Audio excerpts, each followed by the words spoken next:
பல்டி சத்தியமா சொல்றேன், நானே பல்டி அடிப்பேங்க. அந்த அளவுக்கு படம் சூப்பரா பண்ணியிருந்தாங்க. ரொம்ப எதிர்பார்க்கவே இல்லை. என்னடா ஒரு சாந்தனு ஏங்க அவரு ஏற்கனவே சித்து பிளஸ்னு ஒரே ஒரு படம் தாங்க அவர் படத்தையும் நான் பார்த்துருக்கேன். அதுக்கப்புறம் இந்த படம் நான் ட்ரெய்லர் பார்த்தேன். ரொம்ப நல்லா இருந்துச்சு. மலையாள தமிழ்ல சொல்றாங்க. போய் பார்த்தேன். உண்மையா படம் அந்த அளவுக்கு குறை இல்லாம சூப்பரா பண்ணியிருந்தாங்க. படம் பார்க்கும்போது எம்மா இந்த வாரத்துல வந்து ஒரு நல்ல படத்துக்கு வந்திருக்குன்னு ஃபீல் ஆச்சு.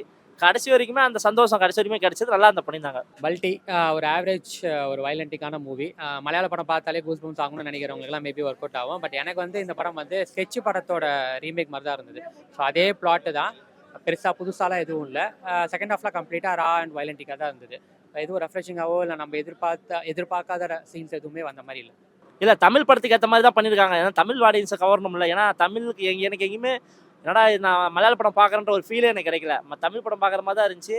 அதுக்குன்னா அந்த படத்தில் ஹீரோ யாருன்னு தெரியாத அளவுக்கு இருந்துச்சு. சாந்தனுவா இல்லை ஆப்போசிட்டில் ஒருத்தர் நடிகை அவரான்னு அவர் பேர் தெரியல. சாந்தனு தான் தெரியும். 2 பேரும் அந்த அளவுக்கு போட்டி போட்டு நடிச்சிருந்தாங்க. அதோட கதையோட ஆரம்பம் ஒரு ஸ்போர்ட்ஸ் மூலயமா கொண்டு போயிட்டு அதில் ஒரு இது பண்ணி ஒரு வில்லங்கட்டை மாட்டி அதெல்லாம் ரொம்ப நல்லா பண்ணியிருந்தாங்க. சத்தியமாக சொல்கிறேன், அனிருத்லாம் இந்த படத்தை பார்க்கணும். ஏன்னா அனிருத்லாம் இந்த படத்தில் வந்து அவர் வீட்டுக்கு அனுப்பிடுவாங்கன்னு நினைக்கிறேன். அனிருத்லாம் அந்த அளவுக்கு பீச்சம் தெறிக்க விட்டுருக்காரு. அவர் பேர் என்ன அபாயா சங்கம் ஏதோ சொன்னாங்க. தெறிக்க விட்டுருக்காரு. எல்லாமே பிஜிஎம் சூப்பராக பண்ணியிருக்காருங்க. எங்கேயுமே வந்து முகம் சொல்லிக்கிற இந்த படத்தை பிஜிஎம் போன படத்தில் பார்த்தோமே அப்படின்ற அளவுக்கு இல்லாமல் ரொம்ப டிஃப்ரெண்டாக பண்ணியிருந்தா நல்லா இருக்கு. ஒரு 3 பேரை காட்டுறாங்க. கோலி சோடனது சோடா பாபு, ஒரு ஜீமான ஒரு பொண்ணை காட்டிக்கிறாங்க. அப்புறம் நம்மால் செல்வராகவனா. ஐயோ செல்வராகவனோட நடிப்பை பார்க்கணுமே. என்ன ஒரு வில்லத்தனம் நரித்தனம் உண்மையாக சொல்கிற அவர் ரியல் லைஃப்பில் அப்படி இருப்பாரா தெரியாது. ஆனால் இந்த படத்தில் பார்க்கும்போது ஒய்யாலையா பக்கத்தில் வந்து நானே 2 கட்டை எடுத்து அடிக்கணும் போல இருந்துச்சு. அந்த அளவுக்கு வில்லத்தனம் பண்ணியிருந்தாரு. கிளைமேக்ஸ்லாம் ரொம்ப கொடூரமாக அவர் கொலை பண்ணுற சீன்லாம் பார்க்கும்போது ஐயோ என்னடா இந்த மாதிரி ஒரு ஆளா அப்படின்ற மாதிரி தான் நினச்சோம். ரொம்ப நல்லா இருந்துச்சு படம் பார்க்குற அளவுக்கு. ரொம்ப என்ஜாய் பண்ணேன். பாசிட்டிவ்னு சொல்ல போனால் சாந்தனோட நடிப்பு இதில் தெரியுது. இவன் நடிச்சிருக்காண்டா அப்படின்னு நம்ம உணர முடியுது. நெகட்டிவ்னு சொல்ல போனால் கிளைமேக்ஸில் வயலன்ஸ் ரொம்ப ஜாஸ்தியாக இருந்தது. அதெல்லாம் கொஞ்சம் கம்மி பண்ணியிருக்கலாம். மற்றபடி ஓகே தான் படம். தமிழ் ஆடியன்ஸுக்கான படம் தான் இது. ஏன்னா நான் வந்து எங்க இடத்துலையுமே மலையாள படம் பார்க்கணும்னு உணரவே இல்லை. தமிழ் படத்தை பார்க்குற மாதிரி தான் ஃபீல் ஆச்சு. அந்த அளவுக்கு நல்லா கொண்டு போயிருந்தாங்க. எங்கேயுமே நான்லாம் சில படத்துக்கு போனால் 10-20 வாட்டி செல் எடுத்து வைப்பேன். சரி வெளியே போயிடலாமா அப்படின்லாம். இந்த இடத்துல எங்கேயுமே எடுத்து பார்க்கல. அந்த அளவுக்கு படம் வந்து நல்லா அருமையாக கொண்டு போயிருந்தாங்க. ஐயா நான் எப்போவுமே சாந்தனு தான் ஐயா சொல்லுவேன். அவர் 20 படம் 30 படம் பண்ணியிருந்தாலும் எந்த படமும் எனக்கு தெரியாது. ஆனால் இந்த படம் கண்டிப்பாக சொல்லுவேன். சாந்தனு ஃபர்ஸ்ட் படம் என்னன்னு கேட்டால் இந்த படத்தை தான் சொல்லுவேன். அந்த அளவுக்கு நல்லா சூப்பராக நடிச்சிருக்காரு. நல்லா இருக்கு படம். இல்லை ஒரு கபடி அது ஃபர்ஸ்ட் ஆஃப் ஆல் இது கபடி பேஸ்டு மூவியே கிடையாது. ஃபஸ்ட்டு 2 சீக்வன்ஸ் மட்டும் தான் கபடி.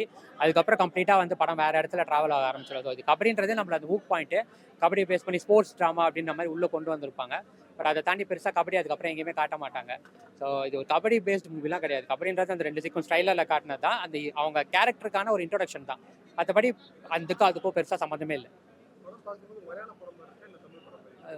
ரெண்டுமே கலந்த மாதிரி தான் இருக்கு ப்ரோ. ஏன்னா இது வந்து ஆப்வியஸ்லி ஒரு தமிழ்நாட்டும் கேரளாக்கும் பார்டரில் நடக்கிற மாதிரி கேரக்டர்னால கேரக்டர்ஸுமே நிறைய பேர் வந்து நம்மளோட கனெக்ட் பண்ணக்கூடிய கேரக்டர் தான். ஷேனுகுமார் இருக்கட்டும், சாந்தனுவா இருக்கட்டும், செல்வராகவனா இருக்கட்டும், பிரீத்தி ஹாசரானியுமே வந்து நீங்கள் படம் பண்ணியிருக்காங்க. ஸோ பெருசாக கேரக்டர்ஸுமே மலையாளம்ன்றது இல்லை.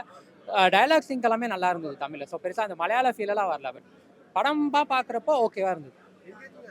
ஃபர்ஸ்ட் ஆஃப் செமையாக இருந்தது, என்கேஜிங்காக இருந்தது. செகண்ட் ஆஃப் வந்துட்டு இப்படி மாறிடக்கூடாதுன்னு நினச்சா, பட் அப்படியே தான் அதே மாதிரி தான் இருந்தது. ரைட்டிங் அங்கே பெருசாக டவுன்ஃபால் தான், பெருசாக இன்ட்ரெஸ்டிங்காக இல்லை. எல்லாருமே நல்லா பண்ணியிருந்தாங்க ப்ரோ. எஸ்பெஷலி செல்வராகவன், சாந்தனுலா பயங்கரமாக பண்ணியிருந்தாங்க. ஒரு பீக் வில்லனா செல்வராகவனாக இருக்கட்டும். சாந்தனுவே முடிக்கிறப்போ கிட்டத்தட்ட ஒரு வில்லன் ரேஞ்சுக்கு தான் முடிச்சாங்க. ஸோ அதுவுமே நல்லா இருந்தது. Positive first half, negative second of.